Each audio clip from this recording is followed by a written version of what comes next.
$250,000. It makes no sense to redo a $500,000 or $2 million building just for $250,000, but you need the money quickly.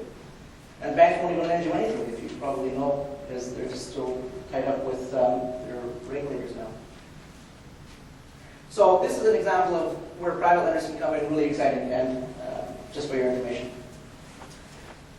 The most powerful weapon for in a private lender's arsenal is their ability to be flexible. For example, a private lender can loan against multiple properties. So if any one of your properties, let's say you have a portfolio of properties, has little equity, the combined equity in all of them might be sufficient and might be quite substantial for you to get some money against them. Additionally, private lenders don't necessarily need all the things that regular banks and lenders will require. It's not the first time that I've lent against a copy of title, or I've just driven by the house to see what it looks like.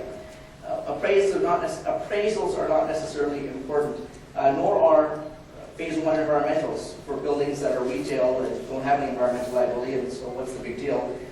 So, for example, private lenders can overlook those kinds of requirements where bankers cannot. Finally, private lenders can lend beyond the traditional model of lending. We don't necessarily lend against real estate. We can use other asset classes, such as if you own a business, your inventory, or if you own a business, your accounts receivable. We even provide accounts receivables for realtors as well, for accounts receivables financing, if we need to. So it's all rosy. What happens when things go wrong? Like your snowblower doesn't work when you're halfway doing your garage. One thing I've learned in the private lending business is that private lenders are very patient people. If there are problems, they almost always work with borrowers because nobody needs a foreclosure. And I say almost always. If the borrower is willing to work with the private lender is willing to help the person. Private lenders don't have a mandate to foreclose on anybody. We're not a mortgage investment company. We're not a bank.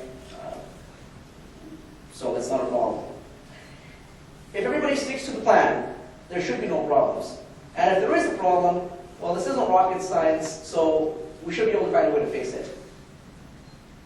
Historically, for your information, we've not had a reason to foreclose in BC. This is a great place to live, I guess.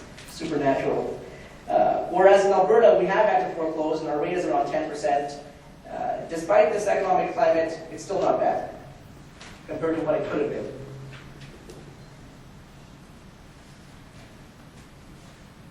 Good private lenders are hard to find. It's one thing to speak and present to you on the presence, on the business of private lending. And I should explain to you, though, good private lenders are hard to find because, as in all things, you must buyer beware. Or as I say, caveat borrower. Borrower beware. Private lenders don't normally advertise. Nobody wants to be known as having money due to security and other reasons. However, be aware if somebody says to you that they are a private lender, because you may be in for a problem. For example, there are predatory lenders in the marketplace. Individuals, for example, who will charge rates and fees that are beyond the legal limit of lending. And the legal limit in lending in Canada is 59.99%. Others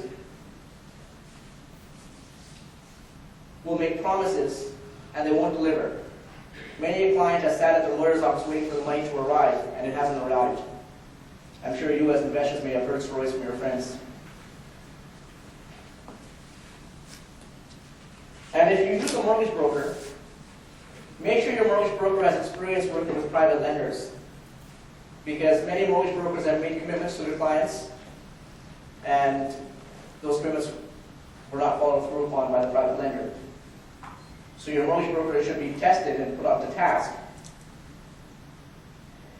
One thing I should mention as well, you may see loan to own. There are some predatory lenders whose business is that they'll lend you money with certain terms that are so difficult for you to fulfill that they just want to buy your corner building on whatever beautiful location you might have, and they don't really care.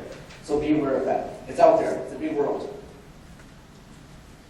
It's best to work with accredited investor-grade lenders. I was going to say AIG, but AIG has been in the news lately and it's not been a very good thing. It's best to work with accredited investment-grade private lenders These are people who make in excess of $250,000 a year after-tax income consistently in at least 24 months, over 2 years, through CCRA, and they have a net worth in excess of $1 million. These type of people have the capacity to deliver the funds when you need them.